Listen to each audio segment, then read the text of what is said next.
What I was trying to say was, as long as that case was still live and still active, it's very difficult for you to rebrand the country, because the Shell case, the Ogoni case, the Sarawi case I think was famous around the world, and it was a cancer for Nigeria in a way. It could be a cancer, but in true sense, still, the rebranding actually, for me, is part of getting the settlement, which means all the things that we're talking about, other corruption, power failure, electoral reform, is all for me part of what the rebranding is all about. Where we see there are weaknesses, we want now the Nigerian people to come forward and say, we need to rebrand this. We need to change the situation. We need to, our vote needs to be counted. Yes, we know there because are it has problems. to happen from the country, from within. Yes, well, that is why actually as well the rebranding is taking place more in Nigeria than coming abroad. As you mentioned, maybe Max Clifford earlier, we're not looking at the international people to come in and rebrand Nigeria. We're saying, yes, we know there are a lot of weakness, there are a lot of problems, there's a lot of challenges in the country,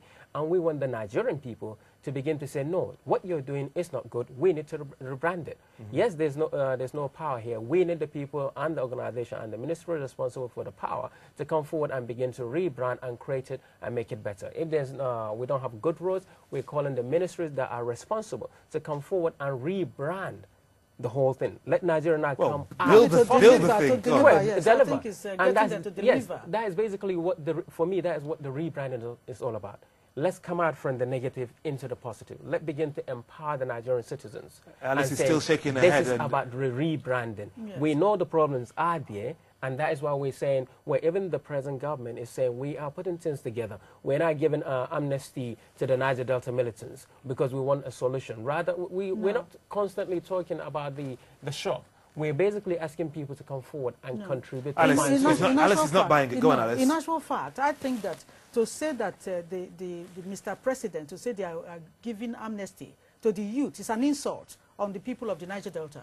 Because what has happened in the Niger Delta is the fact that it's not just the youth that are on the ground saying, no, we don't want this anymore. It got to end. But the entire population of the Niger Deltans, the intelligent people of the Niger Deltans, are people that have been kind of slighted and kind of insulted by the way that the rest of the country, the federal government in particular, have treated the region. Let me tell you something.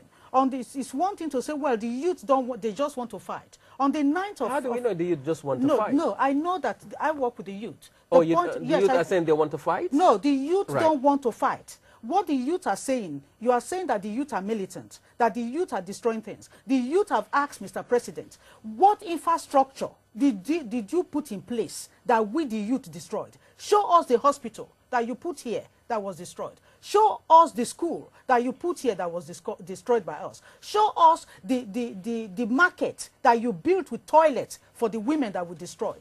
Tell us what you have put here that we destroyed. The youth are struggling and saying sorry. We cannot be the region that is producing this oil, and then we are the region that we don't. There is no environmental. You see, that's why, Alison, I'm excited about the rebranding issue. Yes. Which means the youth now can come forward and say, we know what the problem is. No, it's not to be. The point is, the youth actually promised. The youth promised when it is as a result of the agitation that the federal government decided to create the Niger Delta Ministry. Now the youth decided, look, we don't want this.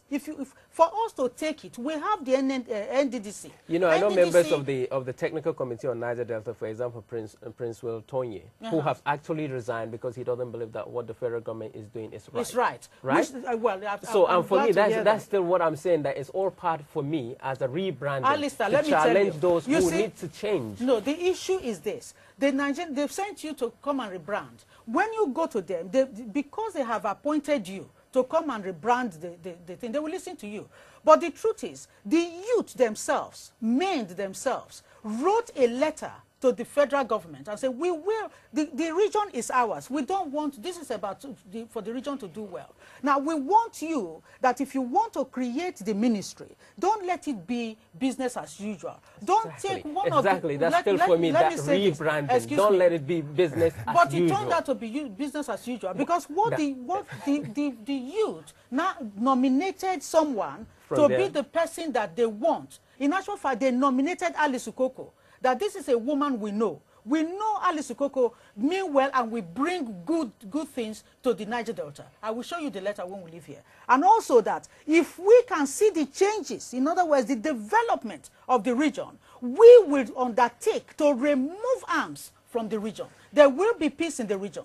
And when and they said, we don't want you to... Who is the minister for the Niger Delta? Is a person who was the federal government appointee. And he has been there for 8 years. So what Yar'Adua did was do exactly what the youth said, don't do. So that was one end. Then once the minister was appointed, the youth said, no, this is not what we wanted. We said we want something different. But they have not listened. Let's get the rebranding on that case. This is incredibly important. It's incredible.